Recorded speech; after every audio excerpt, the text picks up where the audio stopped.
Right, so as Ilko mentioned, my name is Alistair, co-founder of Rising Star, which is a talent recognition program that recognizes and rewards talent in the workplace between the ages of 28 and 40.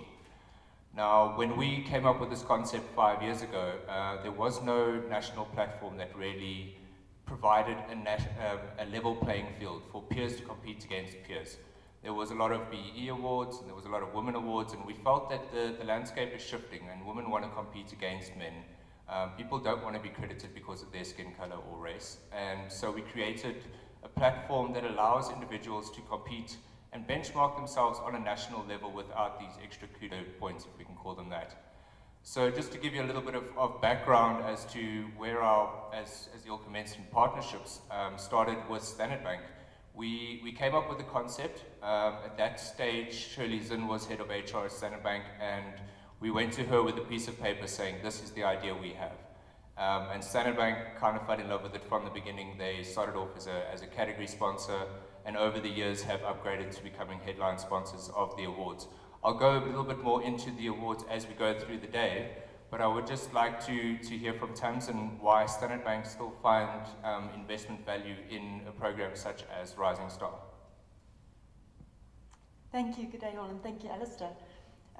Yes, 2012, 3 years ago, and I think in starting off, Standard Bank has a very clear purpose, and that is driving Africa's growth. So when a company like Rising Star comes to you, and their agenda is around taking talent, putting it on a platform where it is visible, and supporting these individuals to have influence and drive this agenda, it just feels like such a natural fit. So I think firstly it's a very proud association, so thank you for inviting us here. Abdullah said it beautifully this morning, Africa has paradoxes, and the leaders that we're going to have to find to solve these paradoxes are probably not the leaders of yesteryear, and we probably don't even know what the formula for that leader might look like today. So how then do you start even coming up with a concept of what it takes to lead in this volatile, uncertain, complex environment? And one of the things I think that resonates with Rising Star is it's not always about your technical skill. If you have a look at the criteria, it's about it's the character. It's the character of the individual. It's the resilience, it's the ethics, it's the cadre that you almost want to permeate Africa with, because it's these African leaders that are certainly going to determine what Africa is going to look like in generations to come ahead of us. So definitely it's about how do we find those people with that character, and then how do we get behind them to give the platform to soar. I think another big benefit for Standard Bank is in recognition that a network of leaders is exponentially more powerful than any single leader on their own. And it's that exponential power, if we can harness that we certainly believe will take this country forward, and again to Abdullah's point, build country competitiveness, of which we will all be beneficiaries. So absolutely, I think in terms of our personal company benefit, it is a proud association. It is a wonderful moment when you get to see your people on stage, and you get to see them up there against the best in the industry, and you get to see them not only contribute, participate, but also win. It builds a level of organizational pride and confidence that we have the leaders that we need to take on these challenges of Africa. So it's win-win all around. Thank you, Alistair. Right, so as Tamsin mentioned now about the network of Rising Stars, so just to give you an idea of what we do a little bit differently to other award ceremonies, we felt that a trophy and a pat in the back wasn't quite enough. You know, you'll get back to the office, you look at the trophy, and you're like, is this all there was for? And over the first year, we kind of had a very fluid idea of a Rising Star network. And in year 2, we decided to launch an online platform and actually create a network, or almost an alumni of Rising Stars. So it's all individuals that have been through our selective judging process. They've all passed a certain bar or caliber, and they get put onto an online platform and encouraged to network across sectors. And the idea is that the tourism and hospitality sector will learn from the banking industry, will learn from the manufacturing industry, will learn from the transport guys, and in turn share their wealth and their knowledge. And as up-and-coming leaders, today we're building the networks that will drive the country going forward. And the idea is in 5 years' time, when they get promoted to C-level positions, they already have a network of 250 rising stars within their country that they can call on in different sectors. So that was the one thing we did a little bit differently. When we launched Rising Star, we found a lot of award ceremonies had, 1,000-word motivation and you're in. And we kind of felt we needed a little bit more substance than just that. So we launched a 3-phase judging process, whereby phase 1 is a self-assessment. How well do you know yourself within our criteria? Where are your strengths? Where are your weaknesses? And if made through to the semi-final stage, we then choose 8 to 10 per category over 12 categories. So it ranges from around 80 to 120 individuals, where we send that self-assessment back to the line managers, back to the individuals that nominated them, and from a credibility point of view, we ask them to mark. Does this reflect in the workplace, or is this person just blowing steam? From there, we then get our 5 finalists per category, and that makes up our Rising Star network. We identify 60 individuals every year. We put them on this online platform. We give them learning management packages. We allow for their personal development by means of, for example, we have partnerships with the Pacific Institute, and they give us sponsorship for the Invest in Excellence course. So we send all of the finalists on this course and just really encourage them on their personal journey going forward, which in turn obviously impacts the organizations they work for. And if the network is worked correctly in the next 5 years, could drive the economy going forward. So I would just like to touch base with Terence about his experience of winning the award and what that award's done for you, Terence. What difference has it made to your life? Thank you, Alistair. Good afternoon, everyone. Since winning the award in the inaugural class in 2012, it has changed my life tremendously. I mean, when I was asked to come here today to reflect that story, I jotted down 9 points that I'd like to share with you as part of testimony what it has done to my life. First and foremost, from the nomination process that Alistair shared, I was nominated by 3 executives in my company unanimously, where they didn't consult each other. When this idea was brought, they thought I could be an ambassador for them. So, and I happened to win it at the end. So for that point, for me, it brought that recognition. And being part of the winning in the class at the time in 2012 is that when they issued out the sustainability report, I made it on page 13. I still remember, I still have the copy. And which was quite exciting because when they share with customers and with international clients, there's a Terence Inkosi in the midst who's rising up. And with that, it also enabled me to be known in the markets where we operate, so that there's a young guy who's running the smelter who's about to come to the rise.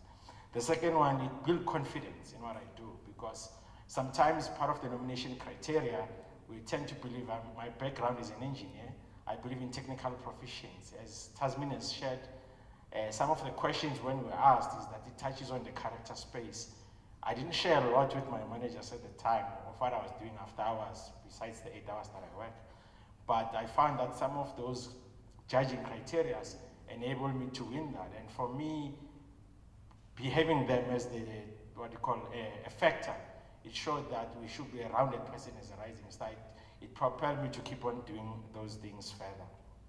The third one is it enabled me to have many friends. I mean, as Alistair shared, in all the classes I've attended, the summits, I can say I no longer have 12 friends from the inaugural class, but I've got a network of 250 people that I know. So that in future, when the time comes, when a technical problem or a business problem were to arise, I can pick up a phone and phone someone who can give me an answer rather than paying consultants. Because this enables me with that tapping into that part of the network. And then the other part that it enabled me is that all of a sudden I started to be a mentor and coach to people whom I never thought I could be. Because people would tend to ask, how did you do it? How can we do it better? So it enabled me that platform that in order to continue to be a good person, a good manager rather, I must create a platform where better leaders than I can arise. I don't need to compete, but I need to create that enabling platform, because if I can create a platform where better people can arise, together we'll deliver on the results. They look good, but I look the best. So that was enabled through coaching that I received through Janet. And then the last one is from the self-introspection to say, as a leader, what do I want to achieve in my organization, and what do I believe in, especially in the mottos that were asked. And one of the mottos is that if I can be able to leave a platform where better leaders can arise, then Africa will not have a problem. Because one of the coaches asked me that question to say, what is your maximum? And I said, is to create a maximum is to give me the resources, I'll deliver the results. But my motto is, and it's defined now through the coaching that I received, that if I can create a platform where other better leaders can arise, then Africa will be a beautiful continent. Thank you, Terence. So we've heard how a program like this affects the individual. Tamsin, could you give us a view on how a program like this works within the markets, not necessarily specifically yours, but just within the markets as a whole? Certainly. So where does Rising Star fit in a South African context or in an African context? And I think Terence just said it so beautifully. In reflection, each of these winners, the first thing that they do is they say thank you to the people who came before them, and Terence, you did exactly that when you nodded to the executives that nominated you. I think that's a character trait that all Rising Stars should certainly have. And it's in that philosophy of sustainable leadership development that came out quite strongly. If we can build a cadre of leaders that first of all are humble, secondly, speak to passion, and passion is a critical success factor in everything that they do, and thirdly, understand that it's not just the recognition that gets bestowed upon you, it's also the opportunity and the responsibility to pay it forward so that we have an upcoming network of leaders that will give us both legacy and it'll give us sustainability on the continent. I think more importantly, as South African organizations, we get very busy, and it is at events like this and it is through network building that we maybe pause and we challenge ourselves in terms of this war for talent, a terminology that we use quite loosely. And it was a young talented person who came up to us and he said, let's not call it war for talent. Can we please change it to make talent, not war? And it was such an interesting phrase because it shifted the entire conversation to, if we're making talent, maybe we're not competing on how we build talent, maybe we're competing on how we use talent, and maybe that is how we start creating country competitiveness. So it is through opportunities like Rising Stars that organizations across industries in a geography like South Africa and Kenya as well start coming together, and they hold the conversation around young talent development. And not only do they hold it, but they also become ambassadors for it. And without that kind of catalyst in an economy and in a society, I don't think we're going to have the confidence and the courage and the leadership to face the challenges.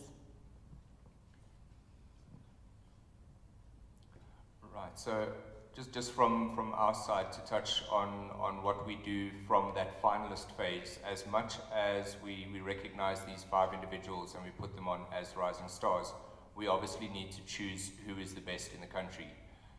So we try to step it up a level. We have the 12 business sectors and we run 6 judging panels concurrently. Over 2 days we judge these 60 individuals, which is a grueling process. So each judging panel has a CEO, an HR executive and an industry expert. Shame the poor finalists come through, they get presented with an hour blind case study that they need to prepare. They then get put in front of this panel who are grilling.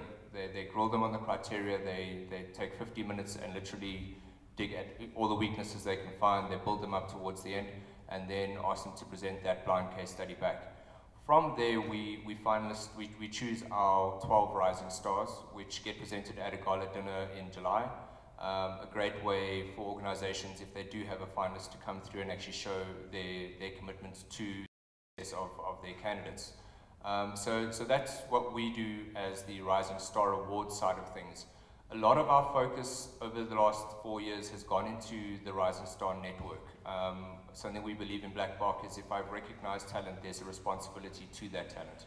And it's one thing for me to say you're one of the best in the country, but what am I doing to either sustain that or uplift you to the next level?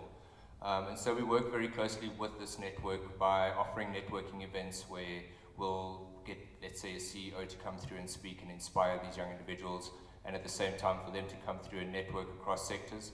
I did mention the previously the e-learning and all the other benefits that we do give them as Rising Stars. And 2 years ago we launched the program out in Kenya. And at that stage it was just to get another product on the portfolio, since then, the vision has changed significantly, and we're now aimed at building a pan-African network of rising stars. So with Kenya being our second territory, we aim to launch another 2 in the next 5 years. So be it Botswana, Lesotho, whichever next 2 territories come first. The idea is to recognize another 50 per year on each one of those territories. So that if, for example, Standard Bank decide to move out into a territory and we have Rising Star there and they have a Rising Star within their organization, automatically they're tapped into 100 or 200 Rising Stars in the new territory. So we kind of break those cultural barriers. We allow them to have the expertise they need. And we know that the people they're asking for advice from have come through a credible process and have reached a certain bar. So that is our focus going forward, is to build this Pan-African network of rising stars. So it's really more than just an award ceremony and a trophy. As much as that recognition does inspire loyalty to the organization, the platform itself and what it gives that individual as a personal development going forward, I think is invaluable towards organizations. What I did want to just hear from Terence, because I always get the question of, so I recognize somebody and I put them on the national platform and they get an option, so they jump ship, which I'm sure is going to be the questions from somewhere down the line. So I've had a chat with Terence before, and Terence is a 2012 winner and has shared with me over the last 3 years about 2 or 3 options that he's gotten, that he said is due to Rising Star, and I'd just like to pass the baton to him to hear why it is you stay with Rand Refinery. The reason why I stayed is because I still have some unfinished business with the current organization. It's not about, for me, getting more, but it's about the legacy that you tend to leave behind. Because being given the opportunity to change things, I realized that one of the things that my company started doing, that we started to roll out a strategy of a 5-year budget program.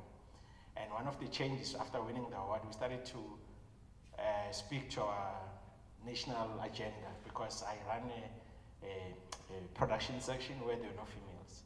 So we had to look at the gender equality. So one of the things is that I had to change myself as well, to say what are we going to do in terms of recruiting for new talent. So we started to employ more females. In one of the sessions that I shared with Alista, that looking at our 5-year strategy, because at the time we look at 2013 to 2018 to say, what will the picture be like? So I envisioned at the time that by 2018, my team will have at least 30-40% females, compared to the time I had 2 in a team of 90. So, which is, at the moment, those are quite some bad stats.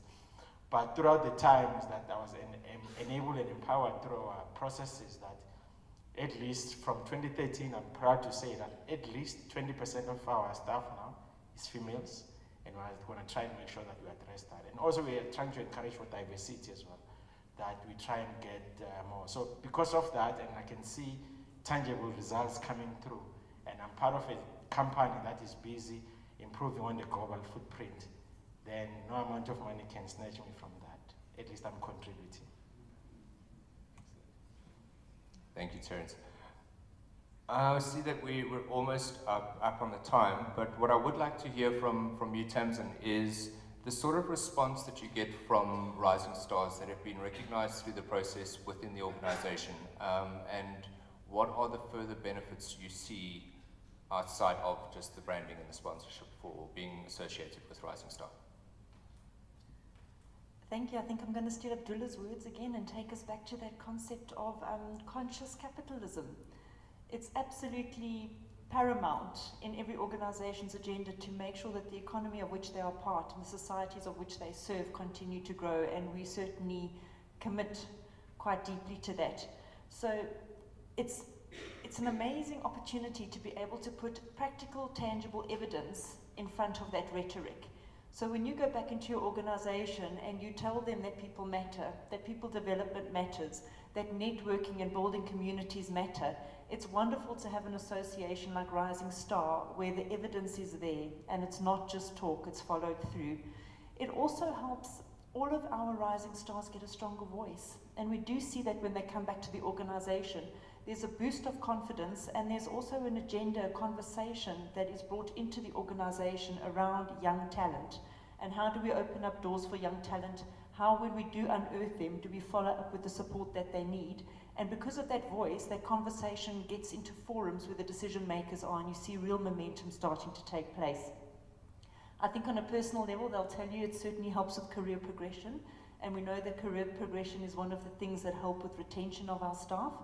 But certainly it's not loyalty in a transactional way. It's a far deeper loyalty. It's a brand ambassadorship that starts to build, and not only for the people who are nominated and who win, but for the people who observe this process.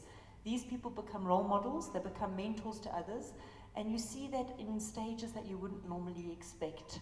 So very definitely the conversation comes into the organization, and certainly they're able to influence the conversation outside. That's the new ideas piece of it, but I think for us one of the biggest benefits is that organizational pride. And we certainly celebrate our winners both internally and outside the organization. And yes, I think that goes without a tangible quantification of how much that contributes to the morale of staff in our organization. The criteria was derived by the University of Stellenbosch Executive Development. Dr. Eric Albertini has done a lot of work over the last 2 or 3 years with regards to the new face of leadership. And he found that these 5 characteristics were imperative in all future leaders. So the trust and ethics are coming through in future leaders in a big way. So when it comes to measuring that, that is completely measured by University of Executive Development. So us as Blackbark, we collate all the entries and we pass all that information on to the University of Stellenbosch. They then proceed through the judging process and give us back 8 or 10 names per category as semi-finalists, where we then send that back. So when it comes to the judging side of things, it is qualitative and quantitative. So we will ask candidates to measure themselves with regards to the criteria. Do you display this characteristic? Always, never, sometimes, maybe. And then also the quantitative, where we ask for a free written answer on each one of the characteristics. But in the same breath, we look very closely at individuals that can identify their weaknesses. So an individual that can mark himself 5 out of 5 throughout and just blows his horn from the beginning to the end, I think needs a little bit more introspect. And we had a long chat with the university about what we do with applications like that. Obviously, you can't discard them, but we judge them very crucially. So if a candidate can't identify their weaknesses, we kind of want to sit down with them and find out why it is that they don't think they have those weaknesses. Does that answer the question? So it's a self-assessment and then it's an assessment by the business manager. Right, so it's a self-assessment, like I said, where you let's say I was the candidate, I would answer questions related to each one of the criteria. So it's a series of five breakdowns. And within that breakdown, there is example questions of, do I display this characteristic always, maybe, sometimes, never, followed by a free written answer. That all gets sent off to the University of Stellenbosch. They then, of the 500 to 600 entries, we get over 12 sectors, shortlist 8 or 10 per category. We then send that back with the permission of the candidates to the person that nominated them. And we say, from a credibility point of view, does this reflect in the workplace? And is there anything that this candidate forgot to mention? So is there something that that you think would score them extra points that you've observed that they don't see themselves? From there, we shortlist the 5 individuals per category, and that's when each 5 of the candidates come through for a face-to-face interview with the judging panel, which literally go through, it's 2.5 hours with the candidate. So the candidate comes through, they prepare for an hour on a blind case study. They then get presented to the judges. The judges, before the time, do have a brief on that candidate. So they'll have a brief CV or a bio so that they've got an understanding of who they're meeting. But up until the finalist stage, there's no names or titles attached to the entries. So it's purely on the content that's there. So your title or your demographics don't score you any points up until that stage. Sorry, is that a clearer answer? Yes. Oh, all right. I think Terence wants to make a closing comment. I think in a closing comment, this is not aimed for the Black Productions, but I'd like to say that being nominated and being part of this, I'll urge any company that is not part of this, go to the website and have a look. Because I'm seated here, the CEO is mentioning, I know it sounds as if he's trivializing. I didn't know who Peter Matlare was, but I've talked to him maybe 3 or 4 times now through the Rising Star opportunity. And I think 2 weeks ago, there was Puti Mahanyele. I used to see her on, what's the women's magazine? Destiny. Now I can claim I've actually chatted to. So those are the kind of opportunities that you get to have or get to exposed to when you're part of the Rising Star. So please nominate your young engineers or young talent. They'll be part of something good.